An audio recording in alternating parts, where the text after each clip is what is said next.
What's up, guys? Happy St. Patrick's Day. It's March 17th, 2021, and Raptors fresh off of a 116 to 112 loss to the Detroit Pistons. The Detroit Pistons, possibly the worst team in basketball. Raptors managed to lose them twice in 1 week. I get it. It was COVID. They had some guys that were missing. A lot of them came back today. Didn't look too good. That was kind of to be expected, but this team has lost 6 in a row. Hasn't lost 6 in a row since 2012. They're 2-8 in their last 10 games. Their last win, you want to guess who their last win was against? A team that's actually worse than Detroit, Houston Rockets. That seemed like it was like a month ago. It was 2 weeks ago. Since beating the 76ers on the 21st, they really haven't won any games than that Houston won. Really, they haven't. Once again today, Norm Powell, got to give the guy props for sure. I was talking with a few of my buddies. Shout out to Joe and Zane. Dropped 43, 3 rebounds, 0 assists, 0 blocks, 0 steals. Didn't give us too much else. But like I said, he is playing for our new contract, and we are respecting the grind. We are. But the rest of the guys, I don't want to hear any more Aaron Baines slander. I don't want to hear anything else. You want to know why? Because it's not his fault that the Raptors didn't do their homework in the offseason and that they're forcing him to start a lot of games. He didn't start today, but it's not his fault that they're playing like 30 minutes a game. They're asking him to do a lot of stuff. He's a bench big. If he's starting for you, you better have an incredible team. Raptors do not. Now, I'm looking at the schedule going ahead, and you want to know who the Raptors have next game? The Utah Jazz, best team in basketball, just destroying teams.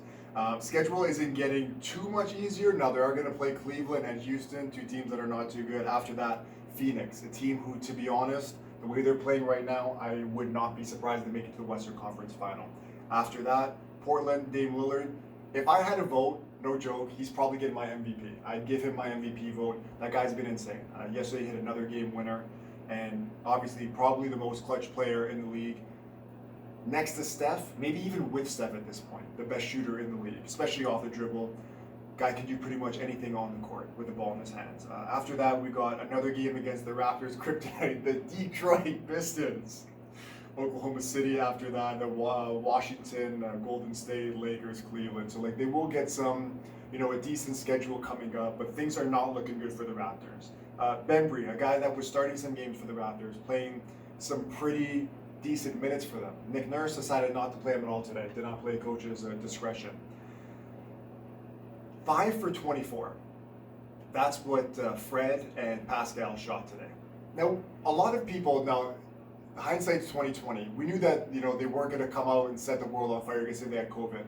This is another wake-up call because guys that do get COVID, we saw with Jason Tatum, they're not the quickest to come back. And even when they do come back, time after that, 1, 2, 3 weeks, their cardio is not the same. It's a respiratory illness, and guys have just not shown that they've come back and been the same guy. They haven't played basketball in probably 2 weeks, competitive basketball maybe even longer. So these guys are going to take some time to get back. Is it safe to say that the Raptors' postseason hopes are fading away? I don't think that's a stretch.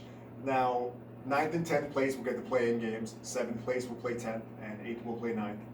So the Raptors are still in consideration for that. Right now, they are in 11th, but things are not looking good.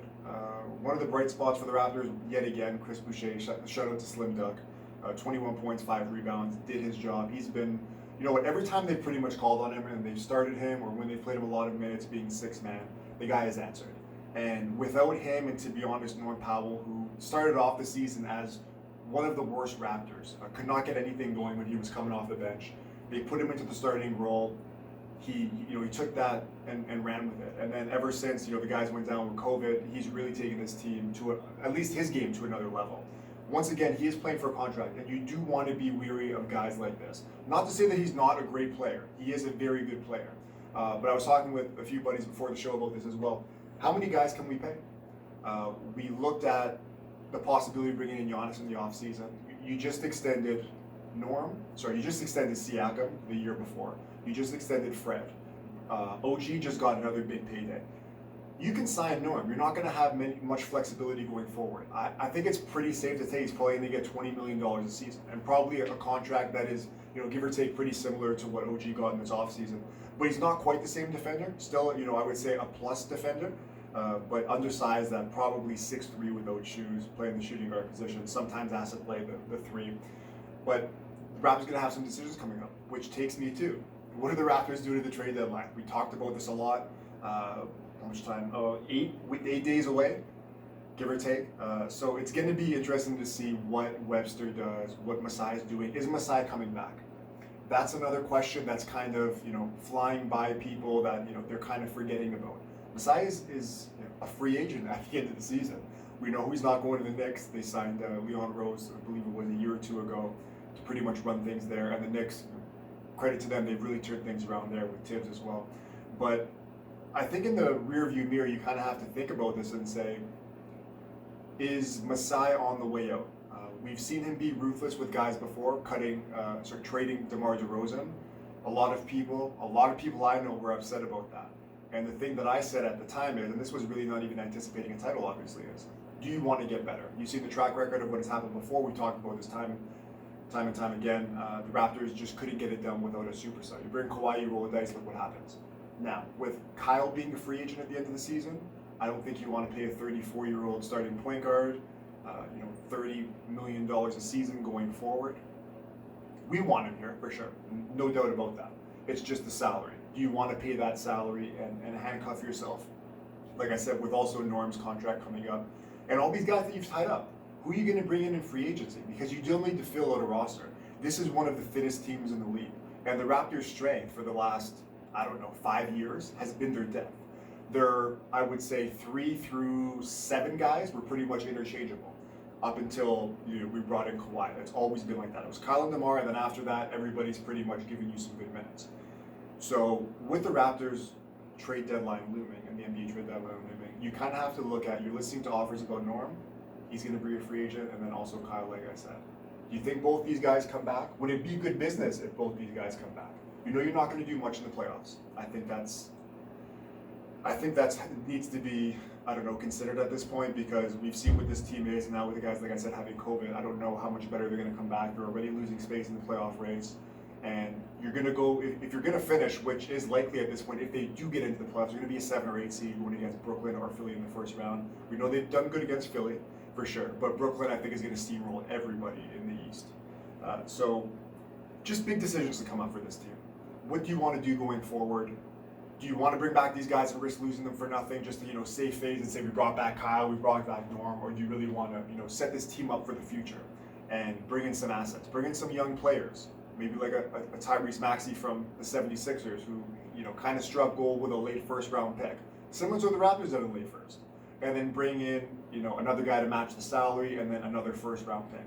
I think that with one of these guys, either Kyle or Norm, to be honest, I would rather keep Norm, because I think that if you trade him, he's definitely as good as gone. I think that Kyle, regardless, is leaving in the offseason, and I would rather keep Norm going forward, see if you can get him to somewhat of a team-friendly deal, whatever that means. But those are really my questions going forward. This team needs to address, obviously, the center position next season. I wanted to see them draft a center this year. Malachi Flynn's not getting the minutes. Igor sent me a tweet or some post that was Malachi Flynn's dad going off saying that his son was one of the best pick and roll players in the league last year. He was, for sure, but there's a reason he was drafted 25 or 26, whatever the Raptors took him. He's going to need some time to grow. If he gets anything close to what Fred is going to get to, we've seen that with Fred, he had to go down to the D League at the time, get some seasoning, get some training, and we've seen him kind of grow. You're not going to walk into a starting role. This team doesn't really have a need for a ball handling point guard at this point. And he hasn't shot the ball particularly well, so it's not like he's getting space the floor for this team. Although he is a pretty good shooter, just hasn't had immediate success, and that's fine. That being said, that's it for today. Raptors play the Jazz on Friday. Andy watching that game was saying, I will be paying very close attention to how they're going to be attacking Rudy Gobert. They might be shooting 53s like they have before. It's going to be interesting to see how they're kind of going to match up against all the weapons that Utah has, because I haven't seen the stats, but they've got to be one of the best scoring teams in the league. With Mitchell and Bogdanovich, they just have so many guys that can shoot the ball. Joe Ingles. That's it for today. Take my cue card, toss it, and I will see you guys on the weekend. Take care.